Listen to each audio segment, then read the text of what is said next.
अपने आदरणीय और आप सबके चहेते प्रोफेसर डॉक्टर रतन लाल सर को आमंत्रित करूंगा, जो अपनी हमेशा से ही ओजस्वी, तेज और जोशपूर्ण तर्क शक्ति से भरी हुई बातों के लिए जाने जाते रहे हैं। जय भीम। और साथ ही में गाजियाबाद से नरेश गौतम जी को मैं आमंत्रित करूंगा कि आप आए और मंच पे अपना स्थान ग्रहण करें। डॉक्टर रतन लाल सर, आप आइए, आपका स्वागत है। सर अपनी बातों को रखिए, हम युवाओं को मार्गदर्शित कीजिए। आपसे बहुत सी ढेर सारी हमें आशाएं हैं। आपने हमेशा अपनी बातों से इस युवा वर्ग को सही मार्ग दिखाया है, आज भी दिखाइए सर। आमंत्रित आप।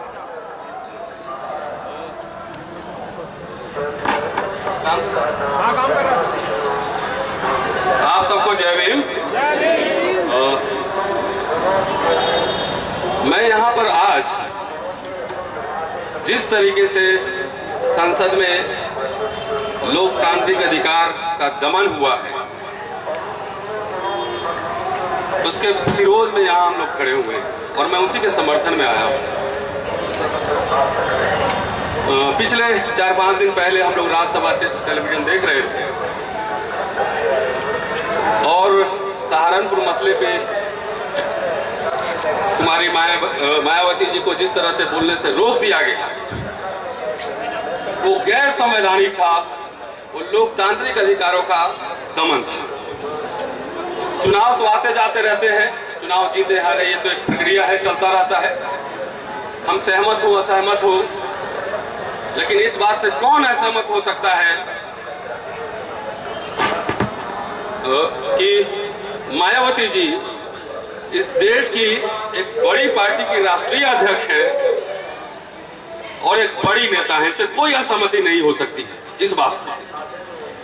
और उनको दलित मुद्दे पर नहीं बोलने से रोकना ये बड़ा ही हास्यास्पद था और शायद लगा कि जो संविधान की जो स्पिरिट है, जो लोकतांत्रिक अधिकार हमें देता है, उसकी संसद में ही हत्या कर दी। साथियों, दिलचस्प मसला यह है कि उस समय जो सभापति बैठे हुए थे वो कांग्रेस के थे और मैं सुन रहा था जब प्रोसीडिंग, तो पहली बार एक दिलचस्प नजारा देखने को मिला कि सरकार के लोग ही संसद में बहस नहीं होने देना चाह रहे थे। सरकार के लोग, अमूमन आप देखते होंगे विपक्षी दल के लोग हैं वो हंगामा करते हैं संसद के अंदर, लेकिन यहाँ सरकार के लोग हंगामा कर रहे थे। वही नहीं, भाजपा के एक बड़े नेता और अभी मंत्री भी हैं नकवी साहब, मुझे तो लगता था कि राजनीतिक रूप से थोड़े मैच्योर होंगे, उन्होंने संसद में उसी समय कहा कि बहन मायावती जी इस संसद में राजनीति कर रही हैं, राज्यसभा में राजनीति कर रही हैं। मैं यह सुनकर थोड़ा अचंभित हुआ। फिर मुझे लगा कि जिस विचारधारा को वो रिप्रेजेंट कर रहे हैं वो सही ही कह रहे थे कि संसद में अब भजन कीर्तन होगा और राजनीति जो है अडानी अंबानी के घर में होगी। ठीक कह रहे थे, समझने की बात है। अरे संसद एक पॉलिटिकल इंस्टीट्यूशन है, वहां हमारे भाग्य का निर्णय होता है, हमारे अधिकारों की बात होती है, देश की भावी पीढ़ी कैसे आगे बढ़ेगी इस पर चर्चा होती है। अगर वहां राजनीति नहीं होगा तो फिर कहां होगा? ये नकवी साहब, भाजपा और उनके जो पेरेंट इंस्टीट्यूशन है, संघ परिवार, उनको बताना चाहिए। ये समझने की जरूरत है दोस्तों। 70 साल आजादी के हो गए, 7 दशक हो गए और संविधान की बहुत सारी बारीकियों को आप छोड़ दीजिए, लेकिन तब से कम 4 शब्द तो हम लोग समझते हैं: समता, न्याय, बंधुता, स्वतंत्रता। इस बात की हमें समीक्षा करनी चाहिए कि क्या इस संविधान की प्रस्तावना को प्राप्त करने के लिए अब तक की सरकारों ने क्या ईमानदारी से कोई प्रयास किया है क्या? इस बात को हमको सोचना पड़ेगा। साथियों, तुम्हारी मायावती जी का बोलने से रोका जाना, सहारनपुर, ऊना आरक्षण की धज्जियां उड़ाया जाना, दलित महिलाओं का बलात्कार, दलित युवाओं के पीठ पर डंडे, ये सब कोई अलग अलग घटना नहीं है। ये सब एक ही घटना के कई पहलू हैं, यह समझना पड़ेगा और शायद हमारे नेताओं को भी बात समझना पड़ेगा। सीधा साधा जो मुझे लगता है, जो मैं सोच पा रहा हूं, हो सकता है मैं गलत हूं, इसकी समीक्षा की जा सकती है, लेकिन अब सीधी जो वैचारिक संघर्ष है और सांस्कृतिक संघर्ष है, वो जनेऊधारी बनाम गैर जनेऊधारी के बीच में, इसको आप मान लीजिए। अगर दूसरे अर्थ में कहें तो आपके मिथकीय मनु बाबा के विचारों में, मिथकीय मनु बाबा जो आपके इधर दिमाग में जनरेशन टू जनरेशन ट्रांसफर होता रहता है, उनकी विचारधारा और एक आधुनिक मानव डॉक्टर अंबेडकर के विचारधारा के बीच ये संघर्ष है कि मनोवाद बनाम अंबेडकरवाद। मूल बात यही है, ये बात समझना पड़ेगा साथियों। इसमें ज्यादातर अभी मैं जो देख रहा हूं सब हमारे युवा साथी है और 20 से लेकर 30 के बीच में है। हमें जो सबसे महत्वपूर्ण बात लगता है, हमें सवाल करना चाहिए, सवाल। और व्यवस्था को, चाहे कोई भी हो, व्यवस्था को सिर्फ सवाल करने से डर लगता है। जैसे सवाल कर देंगे तो उनको चाहिए, भक्त चाहिए होता है। मैं कम से कम इस मंच से ये बात आपके बीच जरूर साझा करना चाहूंगा कि जिसको आप अपना प्रथम राजनीतिक सांस्कृतिक शत्रु मानते हैं, वो अपने लक्ष्य में बहुत ईमानदार है और वो आप उसको संघ परिवार कह सकते हैं, बीजेपी, सब एक ही फैमिली के। उनको अगर हिंदू राष्ट्र बनाना है, उनको वर्ण व्यवस्था लागू करना है, उनको दलितों को पीटना है, पिछड़ों को दबाना है, मुसलमानों को भगाना है, मान लीजिए, तो इसके लिए उनको जो भी करना पड़े वो ईमानदारी से अपने लक्ष्य को प्राप्त करने में पिछले 90 बरस से लगे हुए हैं। 90 बरस से आदरणीय मोदी जी को प्रधानमंत्री बनाने में 90 बरस की तैयारी हुई। इस बात को समझना पड़ेगा। कई बार आप अपने शत्रुओं से भी सीखना पड़ता है कि कैसे वो काम कर रहे हैं। अभी देवाशीष कह रहे थे कि वो लोग रिसर्च करके जो है बाबा साहब को आजकल क्या कांवड़िया चल रहा है, कांवड़ियों के बीच फोटो में लगा दिया। इसका मतलब यह हुआ ना कि हम लोग रिसर्च नहीं करते, हम लोग नहीं काम करते इस तरीके से। कि साथियों, अभी 2019 की भी शपथ दिलवा रहे थे। राजनीति बड़ी व्यापक चीज होती है, चुनाव उसका एक महत्वपूर्ण अंग होता है। जो 5 साल आप खेती करते हैं तो उसके बाद फसल काटा जाता है। और राजनीति का मतलब सिर्फ चुनाव नहीं होता है, अखबारों में लिखना, मैगजीन में लिखना, सभा में बोलना, लोगों से बातचीत करना, स्कूल खोलना, कॉलेज खोलना, रिसर्च करना, यह सब राजनीति होता है और इसी में आप फसल बोते हैं। तो मुझे लगता है जो अगर आजादी के 70 साल बाद भी हमारे पीठ पे डंडे पड़ रहे हैं, आरक्षण की समीक्षा हो रही है, निजीकरण आबाद हो रहे हैं, अभी तक बकायदा भूमि का आवंटन नहीं हुआ है, मजदूरी नहीं मिल रहा है उचित तरीके से, हमारे स्वाभिमान और मान सम्मान की रक्षा नहीं हो रही है ठीक से, इसका मतलब है कि पिछले 70 सालों में हमारे नेताओं ने भी ईमानदारी से काम नहीं किया है। ये हमको सोचना पड़ेगा। संघ परिवार, उसका ऑक्सीजन मिलता है सरस्वती शिशु मंदिर से। क्या हमने सावित्री बाई फुले शिशु विहार खोले? ये सवाल पूछना पड़ेगा। भावी पीढ़ी है, नौजवान है यहाँ, कि मुझे लगता है कि अब जो है स्थिति ज्यादा भयावह है। इसलिए हमें 1, 2, 5 नेताओं की जरूरत नहीं है, हमें हजारों हजार संख्या में मायावती चाहिए, हमारे हजारों हजार संख्या में कांचीराम चाहिए। और मुझे लगता है कि आपके बीच से ही वो रास्ता, वो मार्ग निकलेगा। डॉक्टर अंबेडकर ने 26 नवंबर 1949 को जो भाषण दिया था संविधान सभा के समक्ष, उन्होंने कहा था कि धर्म में भक्ति तो मुक्ति का मार्ग हो सकता है, लेकिन राजनीति में भक्ति जो है अंततः व्यक्तिवाद और तानाशाही की ओर लेकर जाता है।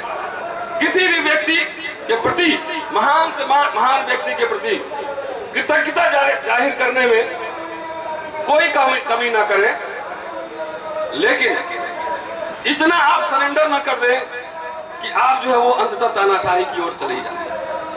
साथियों, मैं विश्वविद्यालय में पढ़ाता हूं और मैं देख रहा हूं कि विश्वविद्यालय में तनाव किस तरीके से उभर रहे हैं, क्योंकि सबसे जो पहली वैचारिक लड़ाई होती है उस शिक्षा के केंद्र में ही लड़ाई होती है, और इसीलिए हजारों साल से आपको कुछ नहीं किया गया, आपको शिक्षा से वंचित रख दिया गया कि जब आप शिक्षित होंगे ही नहीं तो सवाल कहां से पूछेंगे, बोलेंगे कैसे। तो इसलिए जब यूनिवर्सिटी में पिछले 10-20 वर्षों से जो दलित, ट्राइबल, मुस्लिम तमाम लोग जो आ रहे हैं, छात्र और शिक्षक भी, और जो सवाल उठा रहे हैं, तो उनके सवाल उठाने से इनके पेट में मरोड़ हो रहा है। तो इसलिए सबसे ज्यादा अभी देखिए विश्वविद्यालय जो है वो तनाव के केंद्र बने हुए हैं विश्वविद्यालय। मुझे लगता है कि अब समय आ गया है कि हमें चौक चौराहे हर जगह सवाल करने वाले नेता पैदा करना होगा, और वो एक दो नहीं, हजारों हजार की संख्या में। साथियों, मैं एक सरकार को एक सलाह भी देना चाहता हूं कि सफलता मिलना बड़ी चीज नहीं है, सफलता को पचा जाना बड़ी चीज होती है। कि आपको हेवी मैंडेट दिया है देश के लोगों ने, और उसका सम्मान करते हुए आप किसी वर्ग, जाति, धर्म के पक्ष में नहीं, बल्कि इस देश के लोकतांत्रिक व्यवस्था, लोकशाही और गरीब, गुरबा, दलित, पिछड़े के पक्ष में आपको काम करना चाहिए। लेकिन मुझे लगता है कि कुछ लोगों को सत्ता नहीं पसती।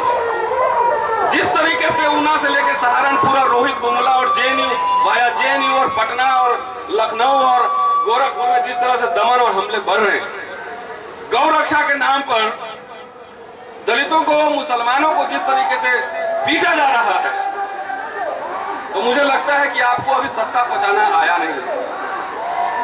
आप मुसलमानों से देशभक्ति का और दलित पिछड़ों से मेरिट का सर्टिफिकेट मांग रहे हैं। क्या आपने कभी सोचा है कि इस देश में मुसलमानों ने 674 वर्ष शासन किया? अगर वो तलवार के बल पर शासन किए रहते तो आपके जो बड़े बड़े चर्बी वाले जो पेट निकले हुए बाहर, और आपके मठ मंदिर में जो हजारों कुंटल सोना पड़े हुए हैं, वो शायद नहीं होते, और पाकिस्तान बनाने की भी जरूरत नहीं होती। मुसलमान लोग इसी को सब इस्लामिक कंट्री बना दिए रहते। लेकिन ऐसा नहीं हुआ। बाबर का वसीयतनामा एक बार पढ़े जाने की जरूरत है। मैं सिर्फ ये कहना चाह रहा हूं कि ये देश हजारों साल से बहुलतावादी देश रहा है। यहाँ विभिन्न जातियां, विभिन्न धर्म, विभिन्न संप्रदाय के लोग यहाँ रहते आए हैं। तो आपकी जो साजिश है कि हिंदू राष्ट्र बनाने की और सबको आप पीट लेंगे, तो इसको आप कम से कम सुधार लेना। तो 19 का चुनाव आ रहा है, देश की जनता भी 31% वोट ही मिला था 14 में। इसका मतलब 69% लोग आपके खिलाफ खड़े हैं। तो जिस दिन 69% लोग अगर आ गए सड़कों पे, तो आप 31% कहां जाएंगे आपको पता भी नहीं लगेगा।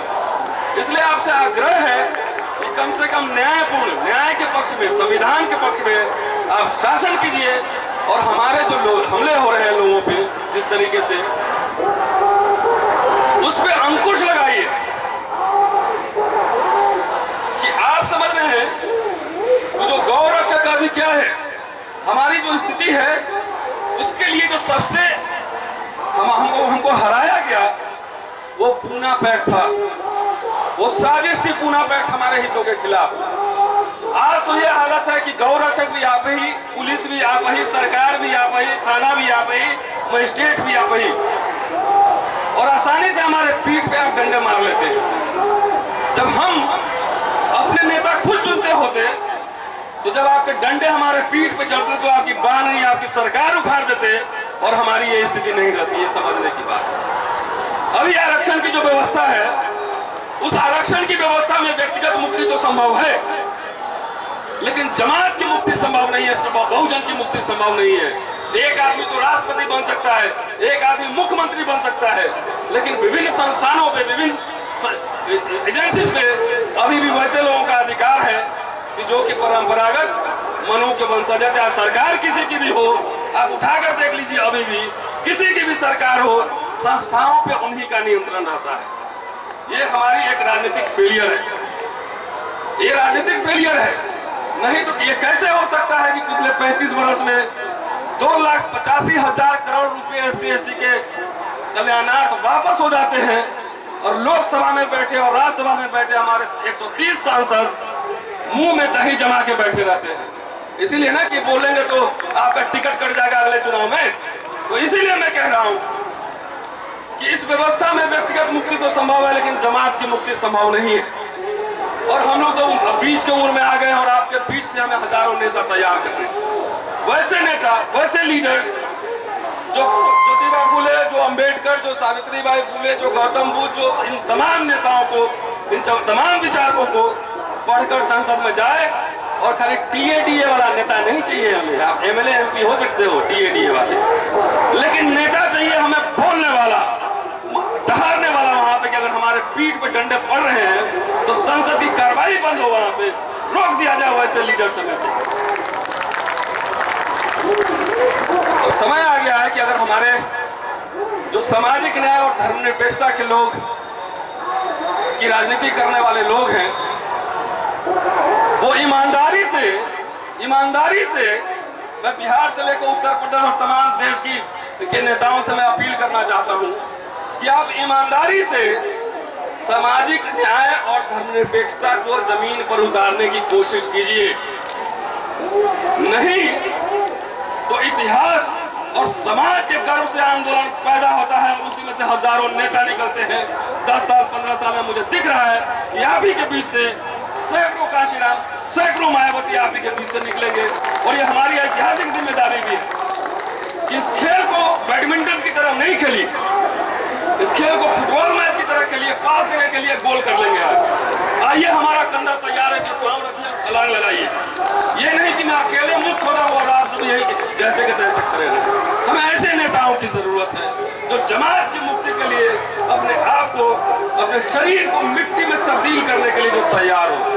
साथियों, कहने के लिए बहुत सारी बातें हैं, लेकिन मुझे लगता है मुझे वो संभावनाएं दिख रही हैं। और जिनको नहीं दिख रही है तो शायद अपने चर्बी उतार ले यहाँ से। मुझे दिख रही है, वो चाहे वो हैदराबाद हो, चाहे वो जिग्नेश मेवानी हो, चाहे वो दिल्ली विश्वविद्यालय हो, चाहे JNU हो, हमारे शिक्षकों, छात्रों, नौजवानों पे इतने सारे डंडे पड़ते हैं, इतने सारे दमन होता है। लेकिन अगर आप उस सवालों को एड्रेस नहीं करेंगे तो जो दमन सहने वाले, जिनके पीठ पर डंडे पड़ रहे हैं, जो सवाल उठा रहे हैं, वही हमारे भविष्य के नेता होंगे। जय भीम साथियों, जय